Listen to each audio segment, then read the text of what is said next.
안녕하세요. 올해로 4살 난 딸 하나를 키우고 있는 결혼 생활 5년차의 30대 여성입니다. 남편과는 친정오빠의 소개로 만났습니다. 남편은 친정오빠의 절친한 후배였는데 남자는 남자가 알아보는 법이라며 친정오빠가 무조건 만나보라고 하더군요. 워낙 엄격한 집안에서 자란 탓에 이성에 대해서 무지했던 저는 친정오빠가 어련히 알아서 잘 골라주었겠지라는 믿음에 지금의 남편과 연애를 시작했어요. 사실 남편과 제가 천생연분처럼 잘 맞았던 건 아니에요. 하지만 남편과 사귀는 횟수가 3년이 넘어가자 남편과 결혼하는 게 당연하게 여겨지더라고요. 게다가 남편은 저더러 아무것도 안 해와도 된다, 몸만 와도 된다 했습니다. 솔직히 털어놓자면 당시 저희 친정 사정이 좋지 않았어요. 친정오빠가 사업을 한답시고 친정부모님 재산을 이리저리 받아갔는데 일이 잘 안 풀렸거든요. 그래도 친정부모님께서는 맏아들이라는 이유로 묻지도 따지지도 않고 계속해서 지원을 해주고 계시던 상황이었고요. 게다가 친정부모님 험담을 하자는 건 아니지만 워낙에 친정아버지가 가부장적이셔서 딸은 어차피 시집가면 그만이다, 그 소리를 입에 달고 사셨어요. 그런 친정아버지에 비해 친정오빠는 그래도 사람이 다정하고 제 마음을 많이 알아줬거든요. 그래서 오빠 말이라면 더 믿고 따랐던 것도 있어요. 아무튼 친정이 이런 상황이다 보니 몸만 시집오라는 남편의 말이 고맙기까지 하더라니까요. 그렇다고 제가 정말 몸만 가지고 시집을 온 건 아니었습니다. 그래도 당시 회사 다니면서 모아둔 돈이 3천만 원 정도 있었거든요. 회사 생활 시작한 이후로 매달 친정의 생활비를 보태드리고 그러다 보니 많이 모으지는 못했지요. 그래도 시집간다 하니까 친정어머니가 친정아버지 몰래 1,000만 원 만들어주시대요. 그렇게 총 4천만 원 들고 왔어요. 남편은 경기권에 자기 명의로 된 빌라가 있다고 했고요. 그런데 결혼 후에서야 알게 된 게 빌라는 시세 2억짜리였고 그나마도 대출이 1억 정도 있어서 결혼식을 올린 이후부터는 같이 갚기 시작했네요. 결혼식을 올린 뒤 신혼 1년은 그래도 그럭저럭 괜찮았어요. 어느 다른 신혼부부들처럼 서로 맞춰가느라 다투기도 했지만 대부분이 심각하지 않은 일들이었지요.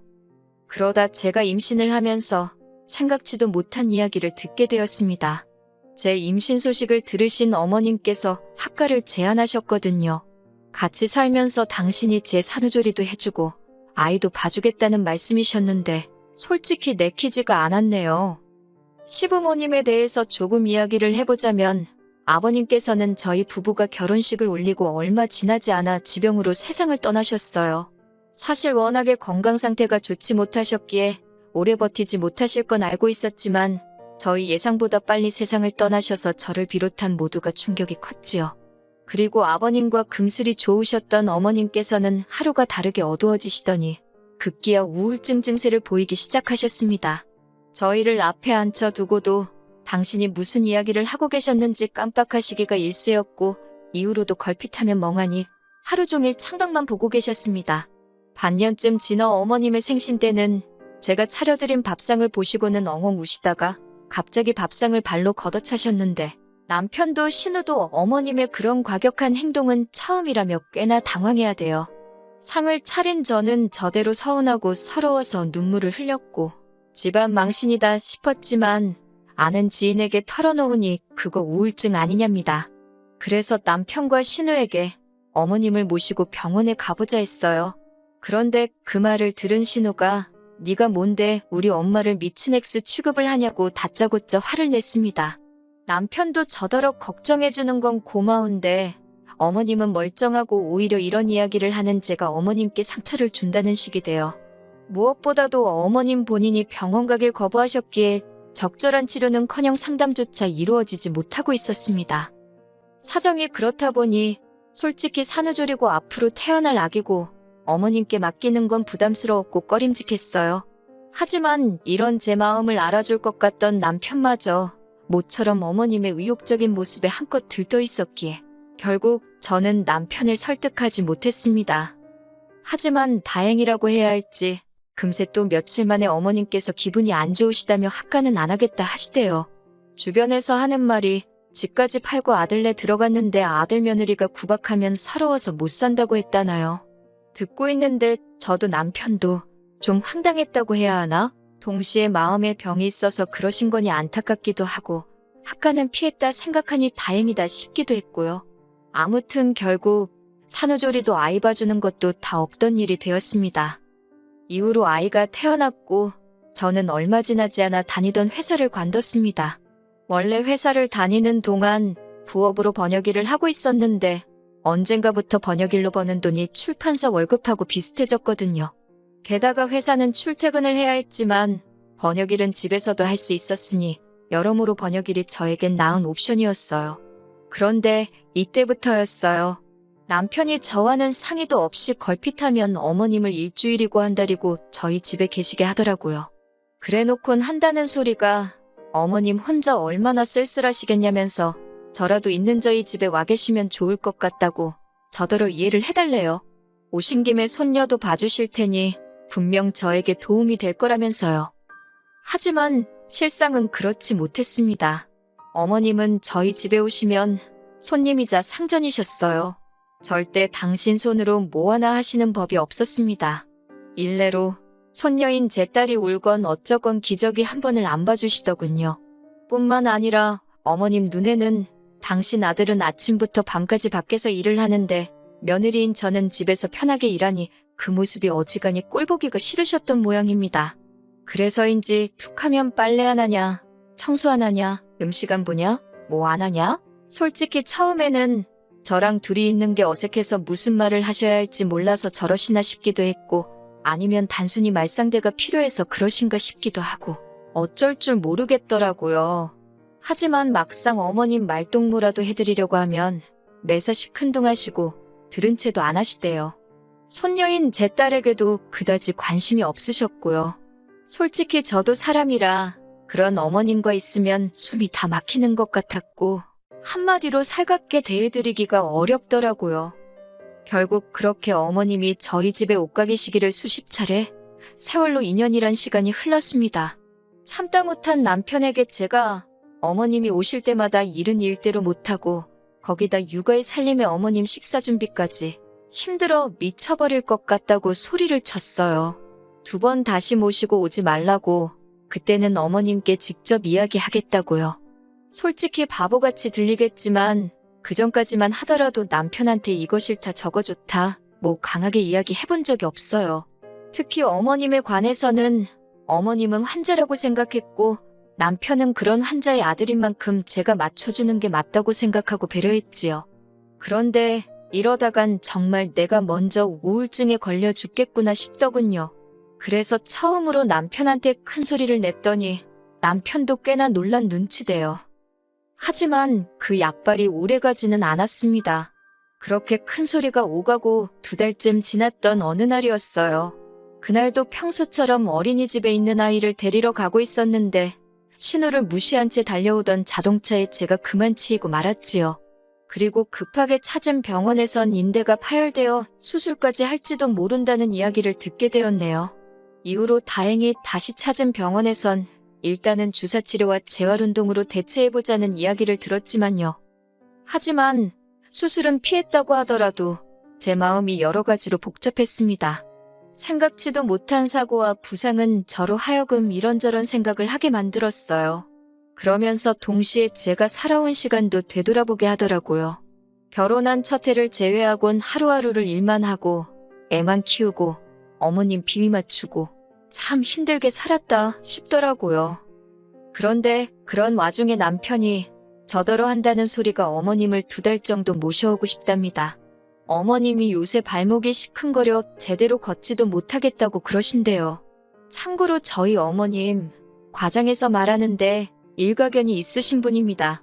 그렇다고 며느리로서 어머님의 병세에 다짜고짜 진짜냐 따져 물을 수는 없었으니 일단 듣고만 있었어요. 남편은 그런 저에게 어머님을 저희 집에 모셔와서 병원도 모시고 다니고 그랬으면 좋겠답니다. 자기 와이프는 어깨가 망가져서 찬장에서 물컵 하나 꺼내는 것도 고역인 판국에 어이가 없어서 당신이 전적으로 책임지고 모시고 다닐 수 있으면 그렇게 하라고 나는 못한다 했습니다. 그랬더니 남편이 고민 없이 자기가 하겠다대요. 저는 신경 쓸 거 하나 없다면서 식사만 챙겨드리면 된다고요. 사실 칼질하는 것도 쌀 씻는 것도 아무튼 어깨에 힘이 들어가는 일이라면 무리가 되었고 혹시나 상태가 더 나빠져서 수술이라도 하게 될까 무서워서 그마저도 내키지는 않았어요. 하지만 어차피 먹고는 살아야 하고 먹는 걸로 그러는 건 도리가 아닌 것 같아 알겠다 했습니다. 그리고 이틀 뒤 남편이 어머님을 모시고 왔습니다.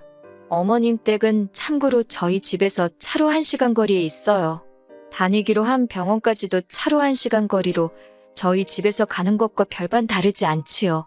제가 어머님이었다면 불편하게 며느리랑 부대끼며 있느니 제 집에 있지 않았을까 싶었지만 아무튼 발목이 아파 걷지도 못하신다는 얘기와 달리 어머님께서는 다음날 아침 바로 산책을 나설 만큼 아무렇지 않아 보였습니다. 남편더러 당신도 어머님 산책하는 거 보지 않았냐? 진짜 아프신 거 맞냐 하니까 저게 다 재활운동의 일환이라며 어머님을 두둔하더군요. 팔은 안으로 굽는다더니 내가 당신과 무슨 말을 하겠냐 싶어서 더는 따지고 들지도 않았습니다. 그냥 약속한 대로 알아서 책임지라 그 소리만 했어요. 하지만 어머님이 오시고 정확히 일주일째 되던 날이었습니다.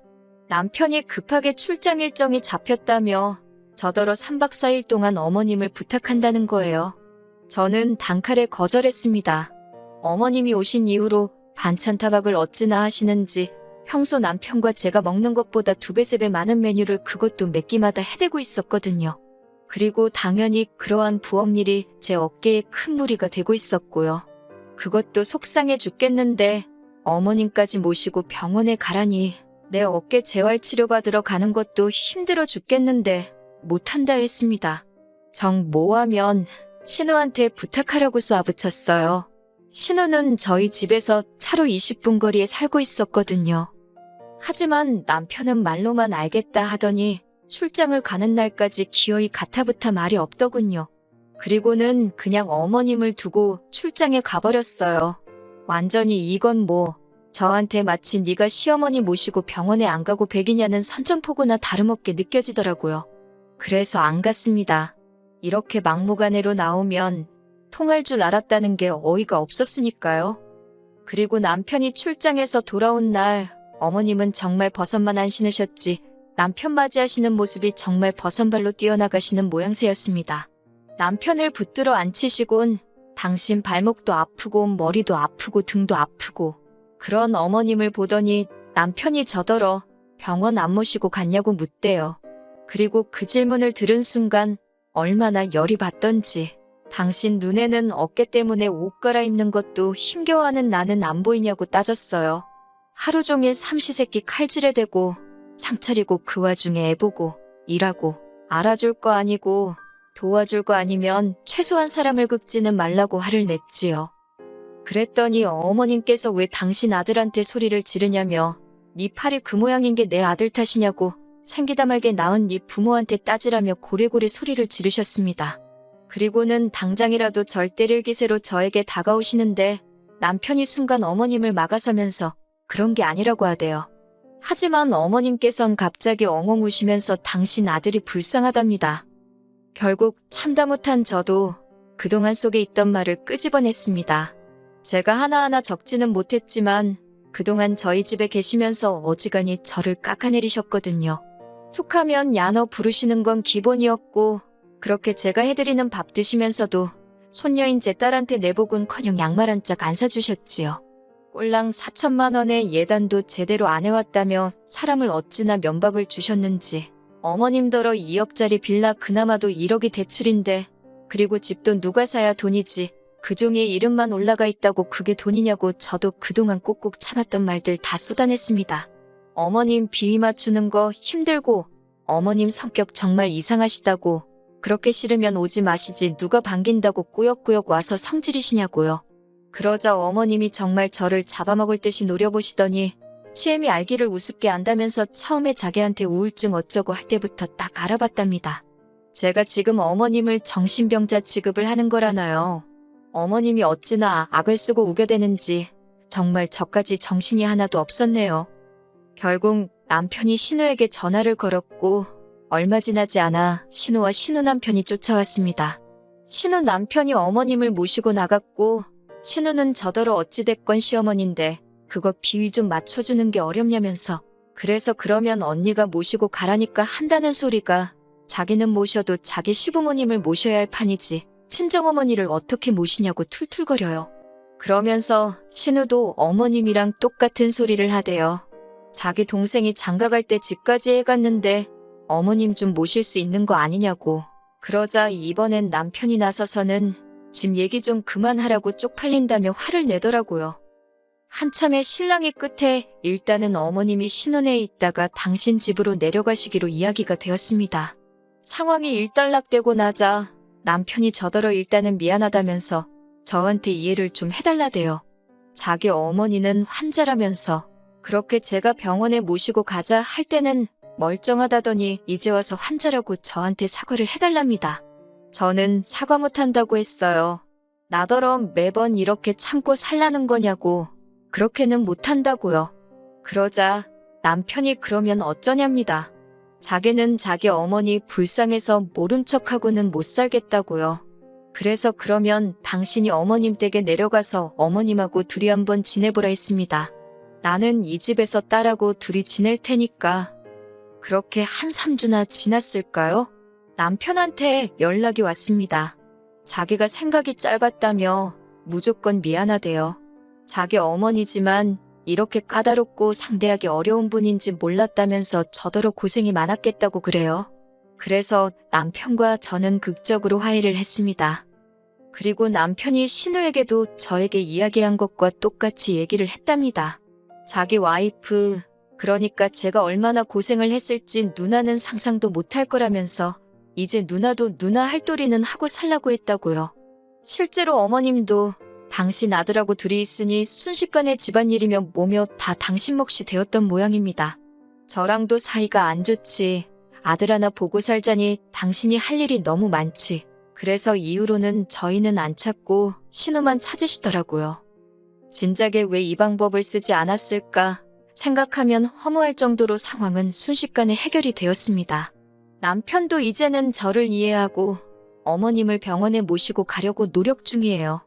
신우도 어지간히 시달렸는지 저희랑 뜻을 같이 하고 있고요. 다만 당사자인 어머님께서 어찌나 완강하게 버티시는지 저희가 좀 더 고생하긴 할 것 같아요. 부디 하루빨리 어머님 마음의 병이 회복되어 건강한 노년을 보내실 수 있기를 바랄 뿐입니다.